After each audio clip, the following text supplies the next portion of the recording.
Since my parents are moving into this high-rise, you should just go back to your parents' house. What do you mean? I can't just head back to my parents' house on short notice, it's too far. Quiet. Just leave. Are you saying this is my fault? Of course it is. Anyone who kicks their parents out is definitely wrong. I've always consulted with you about your parents up until now, haven't I? You've gone too far. I can't stay with someone who doesn't respect their parents. We're getting a divorce. I did indeed kick his parents out of our house. But that was because they were acting too freely in our home. And my husband knew about it. So why do I have to be the bad guy? I've reached my limit. Fine. But give me some time to pack my things. I can take all my stuff, right? If you left it here, it would just be in the way. Do whatever you want. I'm going to stay in a hotel for a while, so get out in 2 or 3 days. It seems I can do whatever I want with my things. Well then, I'll just have to do that. And he'll surely regret it once I'm gone. I'm 30 years old and work in real estate. My salary includes a base pay plus incentives. I've done quite well, so I earn more than most people my age. My husband, George, has been working hard in a restaurant and is about to go independent. Since he's in the middle of working as a trainee in the restaurant, his income isn't very high, to be honest. George seems to be concerned about this. I'm sorry for causing you trouble. What do you mean? Well, I can't take you to nice places or buy you things. And now, I'm practically crashing at your place. You have your goal of owning your restaurant, right? Don't worry about it now. Repay me when you achieve your dream. Looks like I'll be in your debt forever. I love my husband for his dedication to his goals, and I'm not worried about money since I have my income. After a while, George is finally ready to open his restaurant. His parents, Helen and Ken, are quite proud of him. George is finally opening his dream restaurant. He's worked hard for this. I am proud of my husband for achieving his goal. He seems proud too. One day, as the restaurant's opening progresses, George makes a suggestion. Hey, with the restaurant opening, I think our income will increase. How about we move? Yeah, that makes sense. This place was originally just a slightly larger one-bedroom, so it might be the perfect opportunity to move. So, I was thinking, why don't we move into a really big house? What do you mean? Can you afford the rent? Let's not rent it, let's buy the place. And not just any place, a luxurious condo. I've always dreamed of making my restaurant a success and living in a place like that. Before the restaurant has even opened? I'm going to work hard and make a lot of money to give you an easy life. Well, if you work hard, and with our combined incomes, we can just manage it. Exactly, my successful real estate agent. All right. But I'll be the one to pick the property, okay? No complaints later. I know. I'll leave it all to the pro. George suddenly wants to live in a luxurious place. He's probably always dreamed of it, and with the upcoming opening and loans, he's feeling ambitious. He seems confident about the restaurant's success. I'm not entirely keen on buying a luxury condo. But rejecting his idea might demotivate him. So I reluctantly agree to buy the mansion. Hey, I'm thinking we should go for this condo. Could you take a look at the property details for me? I might not understand much about it, but this is the one you want, right? It's a high-rise, less than 10 years old, and the price is just around $2 million. Among the options we can afford, I think it's a good one. A $2 million high-rise, huh? Guess I gotta buckle down. Since George seemed to be on board, I went ahead with the purchase process for the high-rise. And since George's income from his soon-to-open restaurant wouldn't be enough for the loan approval, I put the loan in my name. We did it! The dream high-rise! Hey, don't get too excited like a kid. George was thrilled about moving to the high-rise. I can't say I wasn't excited too. However, this move gradually started to throw our lives off track. After moving into the high-rise, we invited George's parents over to show them the place.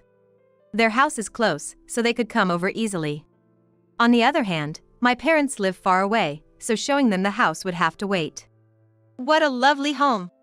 Yeah, it's impressive. George's parents, Helen and Ken, praised our new home.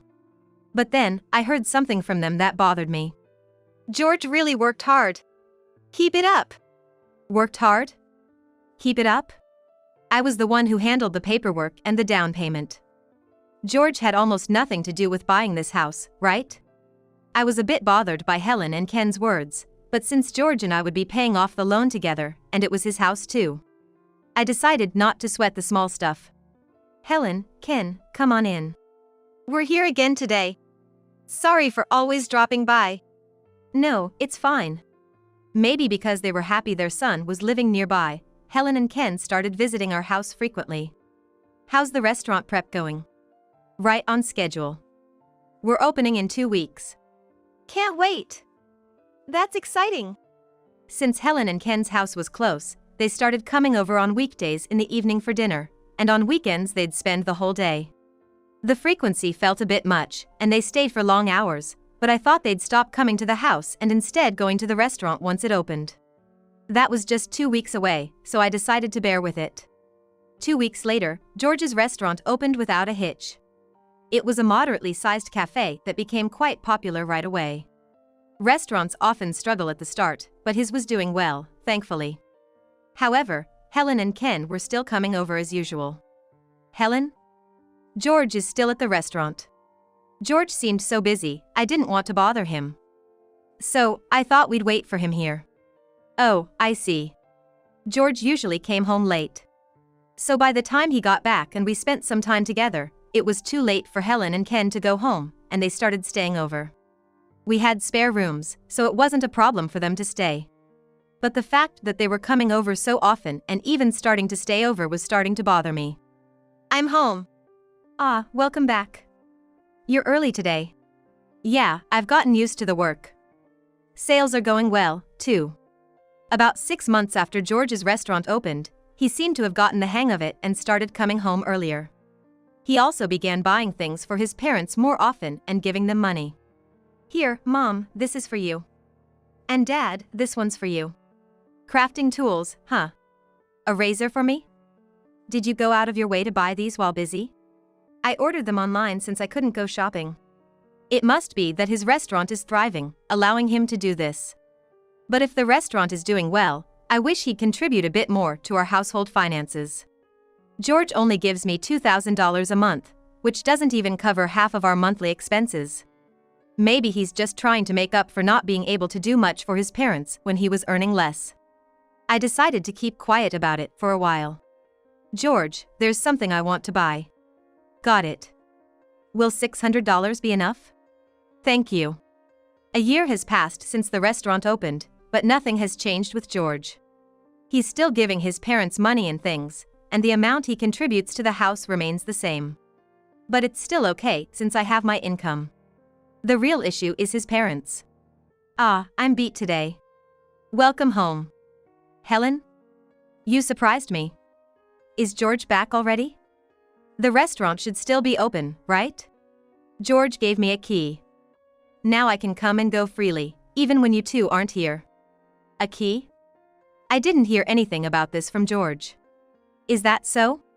George had apparently given his parents a key so they could enter our house whenever they wanted. And one of the spare rooms had become their personal room.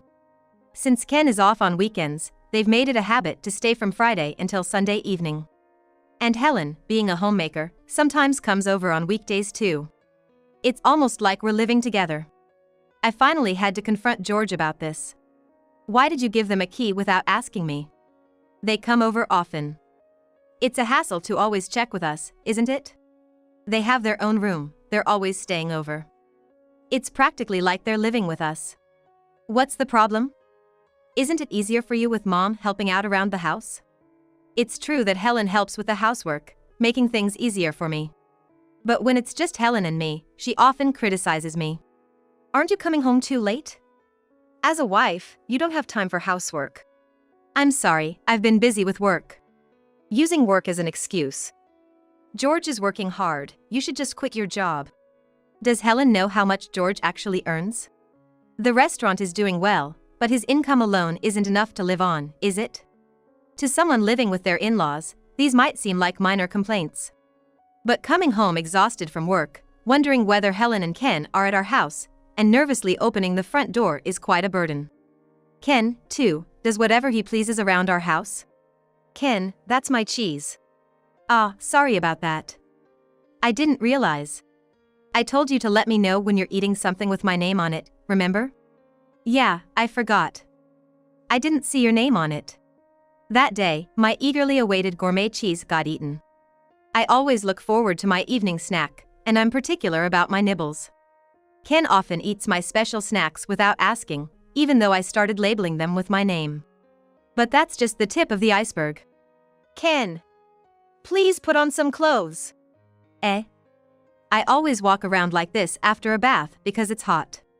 Maybe at your house, but could you please not do that here? Don't be so uptight. We're family, aren't we? If you don't want to see, just look away. Ken has a habit of wandering around the house naked after his bath. No matter how hard I try to look away, I sometimes can't help but see him. I really wish he wouldn't do that in our house. 2 years have passed since George's restaurant opened. When are you going to quit your job? Well, I'll think about it. This scallop can is delicious. Can you buy it again? That was a limited edition, but I'll find something else. No matter how much I explain my job situation to Helen, she doesn't understand, and Ken does whatever he wants in the house. George just brushes it off, so I gave up and stopped saying anything. But my silence only made Helen and Ken's behavior more unrestrained. I'm home. Welcome back. Huh? The curtains have changed. They're nice, right? The old ones were too plain, so I thought these would be better. The living room carpet is different too. I bought that too. Pretty, isn't it? Helen started changing our home's interior decor without asking. It's my house, after all. And that wasn't the only surprise. Huh? This room was just for storage. Oh, that room. I turned it into my crafting space. Despite already having their own room, Helen made another room into her hobby space. Ah, that was refreshing. Ken continued his habit of walking around naked after his bath. Now, he's even started standing in the living room where the air conditioner hits, hands on hips, cooling off in the nude. Even when I ask George to talk to them. They're my parents. Let them have a little freedom. How is this just a little freedom? How long will this continue? How much more will it escalate? The thought alone made me shudder. A year later, 3 years after George's restaurant opened. Ah, what a great bath. I had resigned myself to George and his parents' behavior and said nothing, but after 3 years, I decided to speak up again. Ken, I've asked before, but could you please wear clothes after your bath in this house? Oh. But it's hot. Even so, I'd like you to wear something. Is it really such a big deal? George and I are father and son. We have pretty much the same, right? Don't sweat the small stuff. Ken tried to brush off my serious request with a joke, while standing there naked. After 3 years of patience, my frustration finally exploded. Don't joke around. Don't you understand it's rude to walk around naked in someone else's house? I lost my temper and yelled at Ken. Ken was taken aback by my outburst, and Helen chimed in. What's going on? Why are you raising your voice? Ah, she's mad at me for not wearing clothes after a bath. Clothes? That's trivial. Are you really getting mad over that? My anger wasn't just about Ken not wearing clothes. It was the accumulation of Helen and Ken doing as they pleased in our home, and George letting them get away with it. This was not something to be dismissed as trivial. So, Helen, you don't understand why I'm upset? How can I understand when you suddenly start yelling? Enough. Please leave. Hey. Don't push me like that. Okay. I'll leave, so just let me get dressed. Unable to tolerate it any longer, I kicked Helen and Ken out of our house. A few hours later, George came home. It's Friday, isn't it? Aren't Mom and Dad here? I sent them away. What? Why? I explained why I had kicked his parents out. And I also expressed my frustration about their behavior and his lack of support. I hoped this would help him understand how troubled I was, but... You got mad at my parents over that? Over that? Turning a spare room into their personal hobby space and wandering around the house naked, you call that just that? In our family home, nobody would complain about that. You might not mind because they're your family, but you should consider my feelings too. Are you saying my parents aren't your family? It's not about that. If someone's uncomfortable, you should at least try to be considerate, or we could have discussed rules. Making rules for every little thing? Forget it. George cut our conversation short and headed for the door. I heard him talking on the phone, probably calling somewhere. After a while, he came back. My parents and I are going to live in this high-rise, so you can go back to your parents' house. What do you mean? I can't just go back to my parents' house like that. It's too far. Quiet. Just get out. Are you saying I'm the one at fault? Of course. Whoever kicks their parents out is wrong. I always consulted with you about your parents, didn't I? You've gone too far.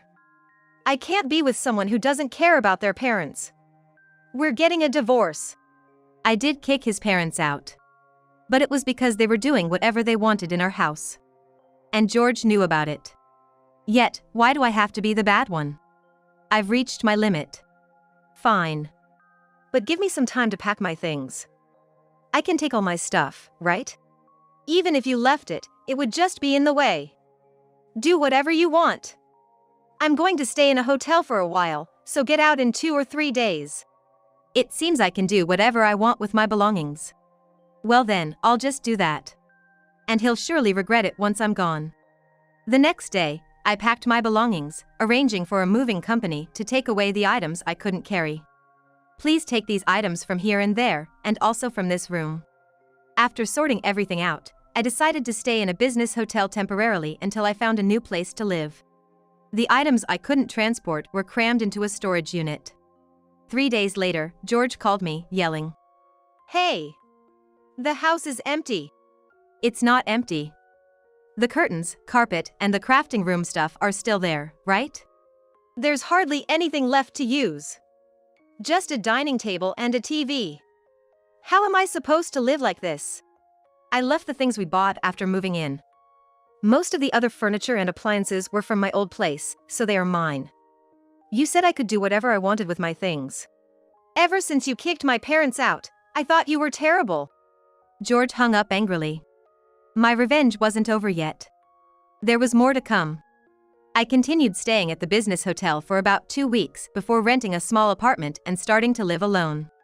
Around that time, the divorce proceedings began in earnest. George was fully intent on divorcing, and I had been considering it too, so the process went smoothly. We agreed that George would keep the high-rise apartment. I'm going to live with my parents in that high-rise, so I'll take it. Okay, that's fine. I'm alone, so it's not a problem. George already had a successful business and a steady income.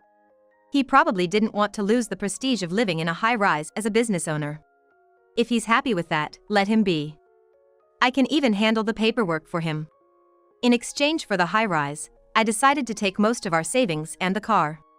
George must have been pleased to get the high-rise. But I expected he'd contact me in a panic within a month. Sure enough, a month later, he called in a frenzy. Hey! What's this about? What do you want, calling all of a sudden? There's a withdrawal of $6,000 for the loan payment. Isn't that way too high? Is this payment for several months combined? No way. That's the monthly repayment amount. What? Aren't house loans supposed to be around $2,000 a month? That's what I heard. I don't know what kind of houses people around you live in, but that high-rise cost $2 million. It's natural that the payments would be that high. It's different from the $30,000 to $40,000 you borrowed for your shop. So, you thought giving me $2,000 a month would be enough? You've been paying this loan all this time? Yes, but you didn't know. You just handed over $2,000 a month and never bothered with household expenses. I can't afford this amount. Well, that's how it is. George's restaurant was thriving, but his take-home pay was around $6,000. A $6,000 monthly income from a personal restaurant is respectable. However, it's not enough to pay the loan for the high-rise. His monthly take-home pay might be $6,000, but his restaurant's monthly revenue was in the hundreds of dollars. He might have mistaken handling small money for being rich. But if George wants to continue living in that style, he'll need to make 2 to 3 more restaurants thrive, which is the reality. Not something he can manage immediately. The loan is for 35 years, and there are 32 years left. You'll have to work hard to pay it off. That's impossible.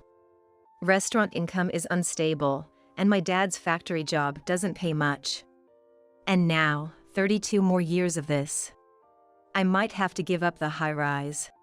That's the only choice, but even if you sell it, your troubles will continue. What do you mean? Originally, high-rise luxury apartments are meant for the wealthy. The wealthy prefer new properties, so a high-rise that's over 10 years old might not sell easily. But it's not like it won't sell at all, right? Unlike houses, the value of a condo mostly comes from the building itself, not the land. Did you know that the value of a building drops much faster than land? Have you ever heard that when selling an old house, you often get only the value of the land? Even if you manage to sell that high-rise, you'll probably still have a loan in the hundreds of $1,000s left to pay. This is one of the reasons why it's said you shouldn't overstretch to buy a luxury high-rise place. Many of today's high-rises and million-dollar condominiums are becoming ghost buildings. The era of unconditionally admiring high-rises is over, and many people regret buying them. I wonder why George was so enamored with high-rises at this time. My reluctance to buy the high-rise at first was due to this very reason. Why did you buy a high-rise that's over 10 years old? You were the one who insisted on a $1 million place. It's not easy to find a good property that's new and also worth $2 million. Plus, when we bought it, I wasn't thinking about divorce, so I prioritized a place where we would live long-term. Even if I sell it, I'll still have the loan left. What should I do? You wanted the high-rise, and you hastily took it on without thinking it through, so it's your own doing. I'm not involved anymore. Goodbye. Wait. I ignored George's continued pleas and hung up the phone. Knowing George was suffering made me feel a bit relieved. I was quite satisfied with how things turned out. Just when I thought that, I received a call from Helen. Hello, we were wrong. We apologize and will reflect on our actions, so please come back. You three should live happily together. I have no intention of coming back. Don't say that. George just wanted to show off a bit to us. Helen's words were perplexing. George showing off to his own parents? What is she talking about? What do you mean by showing off? Well, George lied to us that he was paying for most of the house loan and the living expenses. What? That's news to me. I finally understood. His parents praised George for buying the high-rise, and Helen told me to quit my job because George had lied to them that he was providing most of the living expenses. It's clear that George likes to show off, but I never imagined he would do it to his own family. What was the point of that? No matter the reason, I have no plans to return. Don't be like that. Can't you help us out in some way? What do you mean by help? You work for a real estate company, right? Isn't there some kind of trick so we can keep living in the high-rise? If you know something, tell us. There's no convenient trick like that. Disgusted, I hung up the phone. Following this pattern, a call from Ken was expected. Seeing Ken's name on the caller ID, I immediately thought of him standing naked in front of the air conditioner. Shuddering with disgust, I didn't answer Ken's call and just hung up. Having dealt with all three of them, I was sure there would be no more calls. Finally, I could start a peaceful life. Later, George's family, unable to pay the loan, sold the high-rise and moved into a small apartment. The sale of the high-rise left them with a debt of about $300,000. George had some money borrowed for his business. Combined, George's debt was over $400,000. To repay it, George's strategy was to cut staff and make Helen work in the restaurant. Helen had no experience working in a restaurant. Mistakes in orders and slow service became routine, and the restaurant's reputation dropped. Along with its revenue, George's actions backfired. Ken was also helping to repay George's debt, but he was nearing retirement. A bleak future awaited George. Freed from my ex-husband's family, I could live freely and comfortably. My work was going well, and every day was fulfilling.